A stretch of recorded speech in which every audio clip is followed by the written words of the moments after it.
जानते हैं, सुजानगढ़ के अंदर ही पिछले करीब 10-12 साल तक गीदड़ का और ये होली के कार्यक्रम नहीं हुए थे। लेकिन मैंने मेरे मोहल्ले के वासियों का, मेरे वार्ड के सभी पार्षदों से 2-3 साल पहले मैंने कहा कि सुजानगढ़ के अंदर गीदड़ का कार्यक्रम होना चाहिए। तो लोहरागाड़ा के अंदर पिछले 3 साल से लगातार ये कार्यक्रम चल रहा है। वैसे गीदड़ चौक के अंदर गीदड़ गलती आपको मालूम है, कई जगह डप्पे बजाए जाते हैं। अब की बार ये पहला, हमारे कांग्रेस के 5-7 कार्यकर्ता थे, उन कार्यकर्ताओं ने कल दिन भर बैठे थे, बातें कर रहे थे, कार्यकर्ता मिल रहे थे। तो विशेष तौर से हमारे कार्यकर्ता जो चाह रहे थे कि मंत्री जी आप भी होली के इस पावन पर्व के ऊपर एक कार्यक्रम के अंदर शामिल हो। हालांकि मैं होली पे बाहर कम निकलता हूँ, मैं बैठे बैठे घर से सारी मॉनिटरिंग करता रहता हूँ कि कहीं कोई गड़बड़ नहीं हो जाए, कि होली का त्यौहार ही एक ऐसा त्यौहार है। तो मैंने फिर कहा कि आप कर लीजिए प्रोग्राम। तो मैं बहुत धन्यवाद देना चाहता हूँ हमारे शहर ब्लॉक कांग्रेस कमेटी के अध्यक्ष सविता जी राठी, सरपंच गोपालपुरा, जिन्होंने, और राधे श्याम जी के संयोजन में, तो ये सारा थीम तो राधे श्याम जी की थी। और राधे श्याम जी ने कहा कि गोपालपुरा के अंदर जो हमारे कलाकार हैं, मेघवाल समाज के लोग, जो दादा बेटा पोता पड़पोते तक आज डांस कर रहे थे, तो ये कार्यक्रम आज उन्हीं का हो और उसके अंदर शहर के समस्त कांग्रेस के कार्यकर्ता जो मेन है उनको बुलाया जाए। आपने देखा हुआ कितने शानदार तरीके से छोटे छोटे बच्चे जो 10 साल के थे, 15 साल, 12 साल के थे, 13 साल के थे, और एक बच्चा जिन्होंने नारी का रूप ले रखा था।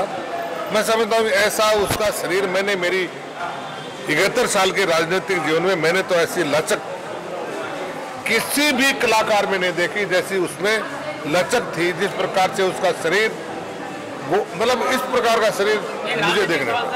तो मैं कहना चाहूँगा कि निश्चित तौर से ये होली का त्यौहार, हंसी खुशी का त्यौहार आज, कल और पीछे वाला कल और कल तक लगातार मनेगा। मैं सभी से अपील भी करना चाहूँगा कि होली का त्यौहार है, इसके अंदर बहुत शांति प्रिय तरीके से, क्योंकि इसमें कोई ऐसी बात नहीं होनी चाहिए जिससे कोई प्रकार की घटना घटित हो। ये भाईचारा का त्यौहार है, प्रेम का त्यौहार है, होली का त्यौहार है। आपको मालूम है, ऐसे मौके पर मैं मेरी तरफ से बहुत बहुत शुभकामनाएं सभी को प्रेषित करना चाहूँगा। देखिए, एक तो हमने, आपको मालूम होना चाहिए कि आज से ठीक 2-2.5 महीने पहले हमने राजस्थान के अंदर कांग्रेस की सरकार बनाई, जनता ने बनाई।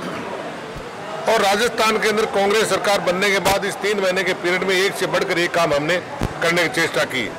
अभी आपने जैसा प्रश्न किया है, मैं कहना चाहूँगा कि हमारे राजस्थान के मुख्यमंत्री माननीय अशोक जी गहलोत, हमारे प्रदेश कांग्रेस के अध्यक्ष और हमारे डिप्टी सीएम माननीय सचिन पायलट साहब, और हिंदुस्तान के जनरल सेक्रेटरी हमारे प्रभारी सम्माननीय अविनाश जी पांडे ने जिस प्रकार से पिछले 1 महीने से लगातार दौरे कर रहे हैं, और अभी पिछले 10 दिन से लगातार 8 लोकसभा क्षेत्रों के अंदर बड़ी बड़ी सभाएं उन्होंने की हैं, और आने वाले समय 1 महीने के अंदर अंदर 100 ऐसे बड़ी सभाएं करने की कांग्रेस पार्टी की मंशा है। मुझे पूरा भरोसा है आने वाले समय में राजस्थान में कांग्रेस बहुतायत के आधार पर, कांग्रेस बहुतायत इसलिए कह रहा हूँ कि कोई टारगेट 25 का हम रखेंगे, लेकिन 25 का टारगेट हम पूरा करने की चेष्टा करेंगे, लेकिन हम चाहेंगे कि बहुतायत की सीट के आधार पर हमारे कांग्रेस की सीटें एमपी की आए, 25 की 25 सीटें हम जीते, ये हमारा कार्यक्रम रहेगा। जिस तरह से राजनीति में छींटाकशी होती है और आपकी बयानबाजी की राजनीति होती है, क्या कहना चाहेंगे, क्या नसीहत देना चाहेंगे आप? देखिए, मैं न तो छींटाकशी में जाता हूँ, न छींटाकशी का उत्तर देता हूँ, लेकिन ये जरूर है कि आजकल थोड़ी सी राजनीति अलग प्रकार की हट गई। पहले राजनीति अलग प्रकार की होती थी, संयम रखते थे लोग, भाषा पे संयम रखते थे, लेकिन आज धीरे धीरे भाषा का कंट्रोल खो चुके।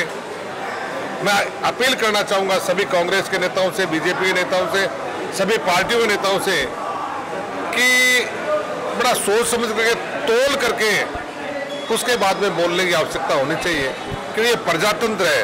दुनिया में हिंदुस्तान के बराबर कोई प्रजातंत्र नहीं है।